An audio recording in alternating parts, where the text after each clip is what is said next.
What's up, guys? LQ here. Right now, I'm going to talk about the first two episodes of My Adventures with Superman.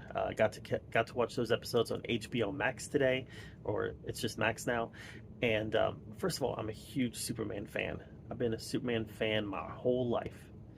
The Richard Donner movies, the comics, just huge fan. Superman was my first superhero that I was a fan of. And I'd say that it went from He-Man was my first fandom, and then Superman, and then I went into Star Wars and Star Trek and other stuff like that. But it was Superman at the beginning, so I have a ton of nostalgia for Superman. I love the character, and pretty much have loved him in every medium I've ever seen him in, be it TV, movies, video games, comics, whatever. Um, so that being said, I was definitely predisposed to liking this. I'm a big fan of the character. Um, Now that being said, this story is animated, and I have not always been the biggest fan of DC animation. I'm just not. Animation usually doesn't. I'm not someone who's predisposed to liking animation in the first place. Um, but and the second check against this or strike against this is it's in it's kind of a mix between anime and traditional animation, and I'm definitely not an anime fan. Now, before anybody gets their panties in a bunch here, I respect the format of anime. I do. I think that it's done a lot for our storytelling. It's just not a medium that grabs me, um, and that might be my age. I don't know, but anime just hasn't worked for me like it has for a lot of other people.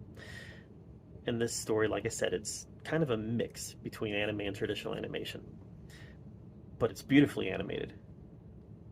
As for the story, yeah, this is a really good Superman story so far. Two episodes in, the first episode kind of told his arrival, Clark's arrival in Metropolis, getting to know Lois, um, his best friend Jimmy, both of them kind of breaking into the Daily Planet, working for Perry White, which this is a really good iteration of Perry White.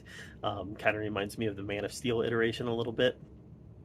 Um, Not just in the fact that they're both African Americans, but just the behavior of the characters definitely reminded me of the Man of Steel iteration. Um, and then the second episode kind of focused on Lois and getting an interview with Superman. And what I like about this so far is that it captures that feeling that you want a Superman story to capture. It captures the hopefulness, the joy of the characters, um, the lightheartedness, but also the serious stakes that are at play. This was, I gotta tell you guys, this was a really good start to a Superman series. So, I mean, there's not really a lot to tell right now. Right now, it's kind of following the same beats that a lot of Superman stories have followed. Like I said, the arrival in Metropolis, um, getting to know Lois, the interview. This isn't the first time we've seen Lois interview Superman right after he arrives in Metropolis.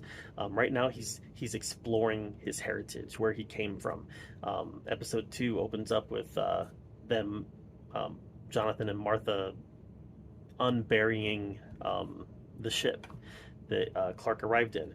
So a lot of the same beats that we've gotten, but it feels very familiar in a lot of ways, but it also kind of feels fresh. Just the approach that they're taking to it. It feels familiar, yet it feels fresh, and I think that's a sweet spot that you want in a Superman origin story. Is you want it to feel familiar. If it feels too different, you're going to feel ostracized as a fan. Um, but you also want it to feel fresh. You want it to feel like something you haven't already watched 100 times, and that's what this is doing well so far. So, you know, this series could end up becoming a complete train wreck. I don't know, but two episodes in, I'm definitely enjoying it so far. As a Superman fan, as someone who's a big fan of the lore, I'm in so far. So that's my take on it. What did you think of it? Did you watch the first two episodes of My Adventures as Superman? If so, Let me know what you thought in the comments below.